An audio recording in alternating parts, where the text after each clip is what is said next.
Segenap para wakil talqin, para petani anti gempa yang dibisakan hadir pada saat ini, wabil khusus Romo Kiai Haji Anang Asy'ari, senantiasa Allah berkahi segala hidupnya, Allah berikan panjang umur usia dunianya, ditambah keberkahan dalam langkah-langkah kehidupannya.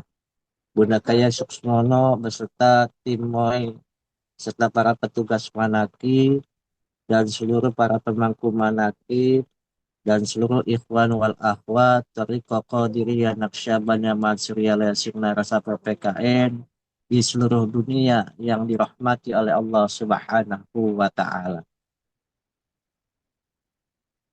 Allah tidak hanya menciptakan makhluk tetapi juga mengatur seluruh makhluk. Tidak ada sesuatu musibah yang menimpa seseorang dalam kehidupan ini kecuali dengan izin Allah. Karena Allah mengetahui dan mengatur kehidupan ini.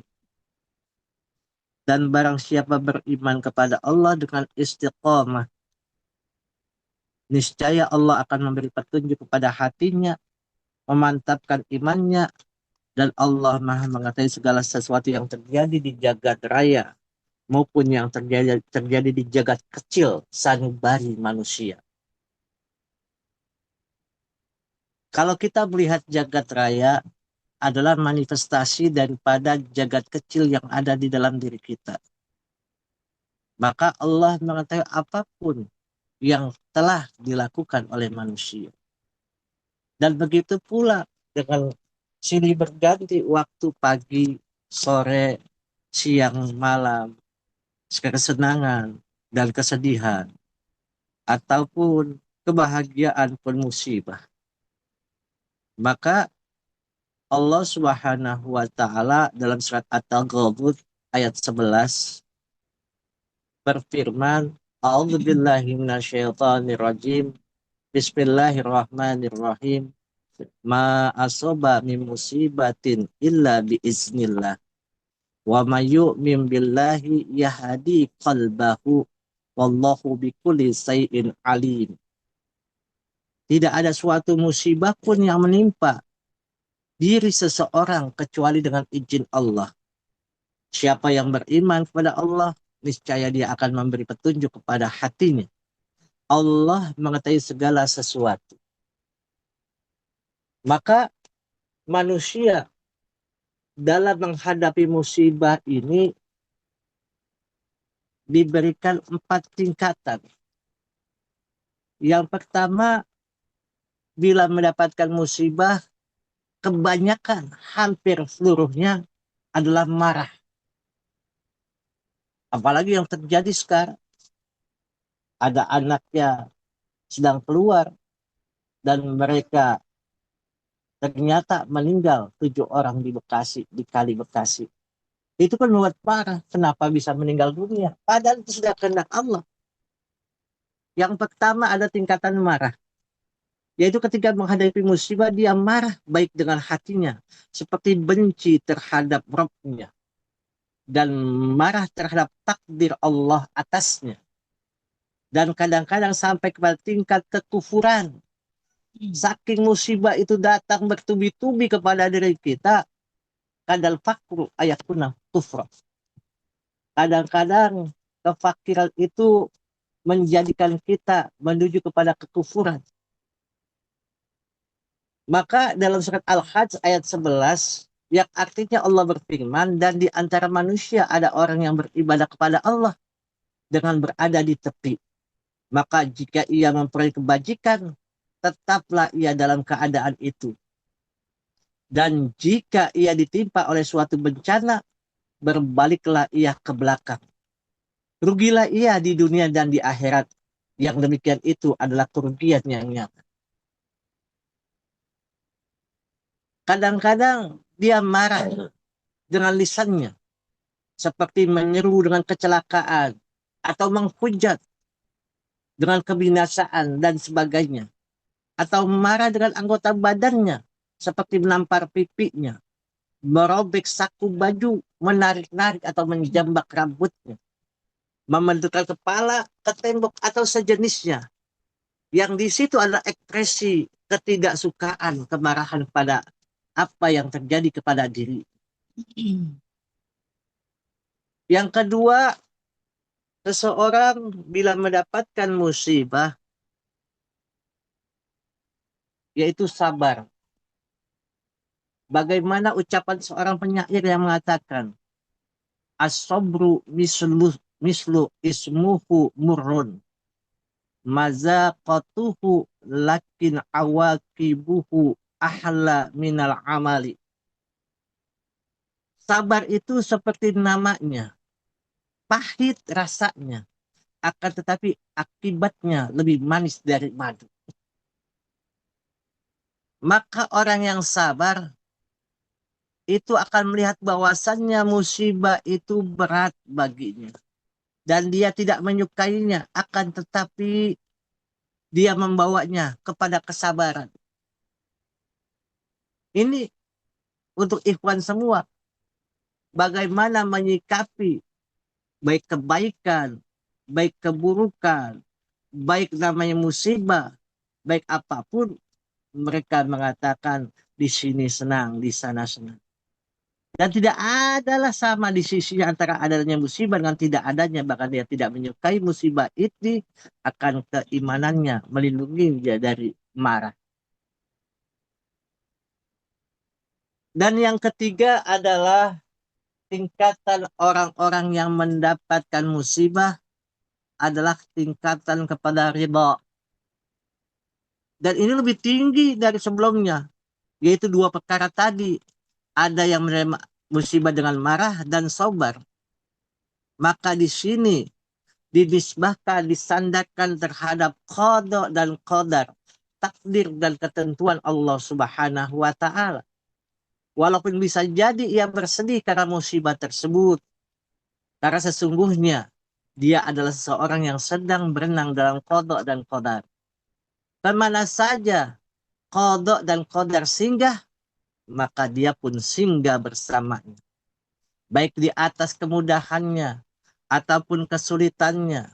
Jika diberi kenikmatan atau ditimpa musibah, maka semua menurutnya dia adalah sama.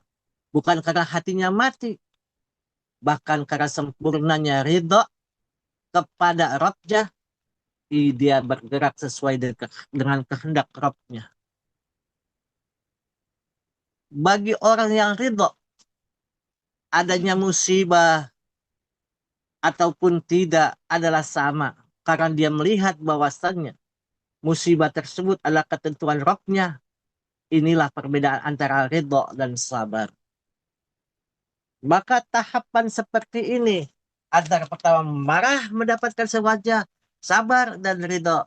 Ikhwan wal akhwat tariqah qadiriyah naqsyabandiyah pondok pesantren Surya Lasyina Rasa. Kita kembali kepada tujuan semula. Apapun yang kita lakukan, apapun yang kita inginkan, apapun yang kita haruskan adalah ilahi anta maksudi. Waridhaka madlubi. A'tini mahabbataka wa ma'rifataka wa atini ma'aka abada. Yang tujuannya nanti bukan hanya tujuan kita, apapun yang kita lakukan ibadah di dunia, kita lakukan tujuannya hanya kepada Allah. Ridhonya ridha Allah, cintanya cinta kepada Allah, dan akhirnya dimanapun kita bersama dengan Allah. Masyarakat ikhwan rahimahkumullah. Yang keempat, tingkatan orang-orang yang kena musibah adalah bersyukur. Dan ini adalah derajat yang paling tinggi. Maka guru kita mengajarkan pada kita, alhamdulillahilladzi faddalana ala kasirin min ibadihil mu'minin. Allah telah memberikan keutamaan yang banyak kepada kita semua. Kepada orang mukmin, seperti Allah berikan keutamaan tersebut kepada Nabi Daud dan Nabi Sulaiman. Ini yang diberikan oleh guru kita. Maka di mana seseorang Yang keempat tingkatan musibah bersyukur, dia bersyukur kepada Allah atas musibah yang menimpanya. Dan jadilah dia termasuk golongan hamba-hamba Allah yang bersyukur ketika dia melihat bahwa di sana terdapat musibah yang lebih besar darinya. Dan bahwasannya musibah-musibah dunia lebih ringan daripada musibah-musibah agama. Bahwasannya azab dunia lebih ringan daripada azab akhirat. Dan bahwasannya musibah ini adalah sebab agar dihapuskannya segala dosa-dosanya. Dan kadang-kadang untuk menambah kebaikannya, maka dia bersyukur kepada Allah atas musibah tersebut. Nabi SAW bersabda yang artinya tidaklah musibah menimpa seseorang muslim kecuali Allah akan menghapus dosanya para musibah tersebut sampai pun dapat yang diberikan kepada manusia yang sedang diberikan namanya cobaan oleh Allah. Bagaimana semua itu kita lalui? Maka bagaimana mendapatkan ketenangan bila kita sedang tertimpa dengan musibah tersebut?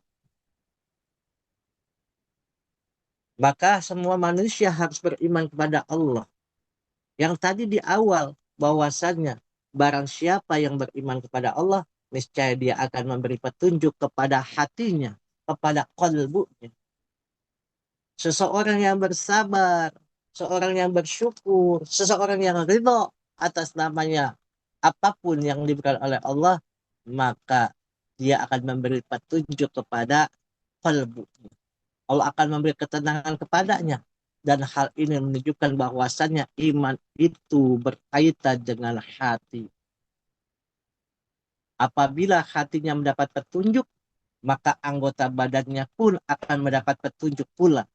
Berdasarkan sabda Rasulullah Sallallahu Alaihi Wasallam, Inna fil jasadi mudghah, iza saluhat saluhal jasadu kulluhu, wa ija fasadat fasadal jasadu kulluhu, ala wahiyal qalbu.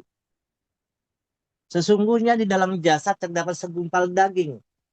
Apabila baik daging tersebut, maka akan baiklah seluruh jasadnya.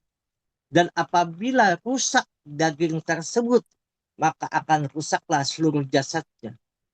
Ketahuilah, segumpal daging itu adalah hati.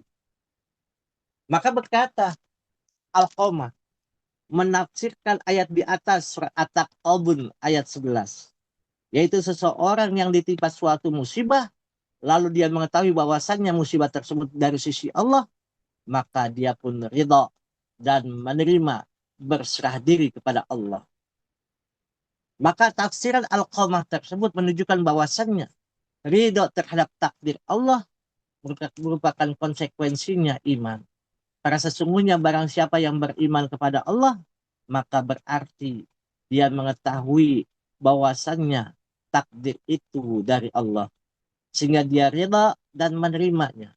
Maka apabila dia mengetahui bahwasannya musibah itu dari Allah, akan tenang hatinya. Dan senanglah hatinya. Karena inilah di antara penyebab terbesar seseorang merasakan ketenangan, kesenangan adalah beriman pada qada dan qadar. Maka dikatakan ala bizikrillahi tatmainul qulub. Dengan ingat kepada Allah, dengan berzikir kepada Allah, hati ini akan tenang. Kita semua sudah diberikan alatnya, sudah diberikan caranya, sudah diberikan senjatanya oleh guru agung kita semua.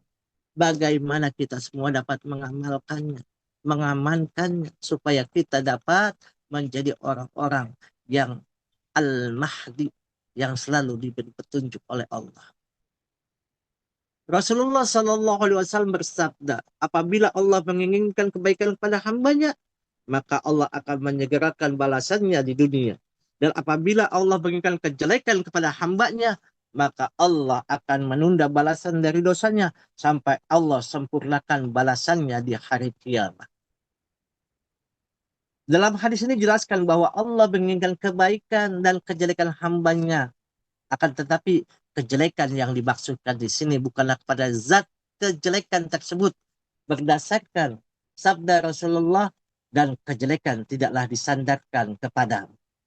Maka barang siapa menginginkan kejelekan kepada zatnya, maka kejelekan itu disandarkan kepadanya. Akan tetapi Allah menginginkan kejelekan pada suatu hikmah, sehingga jadilah hal itu sebagai kebaikan ditinjau dari hikmah yang dikandung. Sesungguhnya seluruh perkara ini di tangan Allah Azza wa Jalla berjalan sesuai dengan kehendaknya. Karena Allah berfirman tentang dirinya, sesungguhnya Allah berbuat apa yang dikehendakinya. Maka semua perkara ada di tangan Allah. Dan seseorang tidak akan lepas atau salah atau keliru berbuat maksiat dan kurang menunaikan kewajiban. Maka apabila Allah menghendaki kebaikan kepada hambanya, akan Allah segerakan baginya balasan dari perbuatan dosanya di dunia. Apalagi diuji dengan hartanya atau keluarganya, dirinya sendiri, atau dengan seseorang yang menjadi sebab adanya ujian-ujian tersebut. Maka di sini kita diberikan kemampuan, ketangguhan oleh Allah Subhanahu wa taala dari guru kita semua, agar kita bisa melampaui jalan-jalan kita sekarang. Apalagi di 11 September kemarin. Kalau kita ingin selamat, berapatlah kepada juru selamat. Lakukanlah, bacalah salawat Bani Hasim setiap sebelum engkau tidur sebanyak 1681 kali. Itu kita lakukan. Kita istiqomahkan agar bagaimana salawat itu, kalau dalam bahasa hikmahnya, orang banyak salawat itu menimbulkan ketenangan. Orang yang banyak bersalawat itu namanya mengundang-undang rezeki. Dengan salawat mengundang-undang rahmat Allah. Siapa yang bersolat kepada baginda Nabi Muhammad SAW satu kali saja dibalas oleh Allah 10 kali balasan dengan salat tersebut. Karena yang kita solawati adalah insan kamil mukamil yang senantiasa bisa mendekatkan diri kita kepada Allah Subhanahu wa Ta'ala. Maka Rasulullah SAW bersabda, sesungguhnya besarnya balasan tergantung besarnya ujian. Dan sesungguhnya Allah Subhanahu wa Ta'ala apabila mencintai suatu kaum, maka Allah akan menguji mereka dengan suatu musibah. Maka barang siapa yang ridho, maka baginya keridhaan dari Allah. Dan barang siapa yang marah, maka baginya kemarahan dari Allah. Sesungguhnya besarnya balasan tergantung besarnya ujian. Tidak akan naik kelas seorang ikhwan bila mereka tidak diuji. Yang diuji walaupun ujian berat apapun, kalau emas tetap emas. Emas tidak akan berubah menjadi perak. Emas akan tetap jadi emas. Apalagi mereka yang sudah disempurnakan dirinya menjadi orang-orang Islam yang secara kafah, dengan talqin zikir ini mereka itu senantiasa bersyukur, bersabar, dan menerima apapun yang diberikan oleh Allah Subhanahu wa Ta'ala, bahwa ujian ini untuk menaikkan derajatnya di sisi Allah Subhanahu wa Ta'ala. Maka kapanpun kita berada, dimanapun kita bertempat tinggal, kapanpun kita melaksanakan apapun yang ada dalam diri kita, semuanya itu hanya kita diperjalankan oleh dalangnya Allah Subhanahu wa Ta'ala. Tinggal kita mengikuti. Kalau kita sudah masuk kotak, berarti kotak itu tidak akan bergerak. Kita bergerak sesuai dengan kemampuan yang diberikan oleh Allah Subhanahu wa Ta'ala. Maka segala apapun yang diberikan oleh Allah, baik kesenangan, baik kebahagiaan, baik kesedihan, ataupun musibah, semuanya itu berawal daripada diri kita. Allah sedang senang kepada kita untuk mendengar rintihan-rintihan zikir kita di hadapan. Semoga Allah berkahi semuanya, segalanya, selamanya. Mohon maaf. Wallahul muwaffiq ila aqwamit thoriq. Assalamualaikum warahmatullahi wabarakatuh.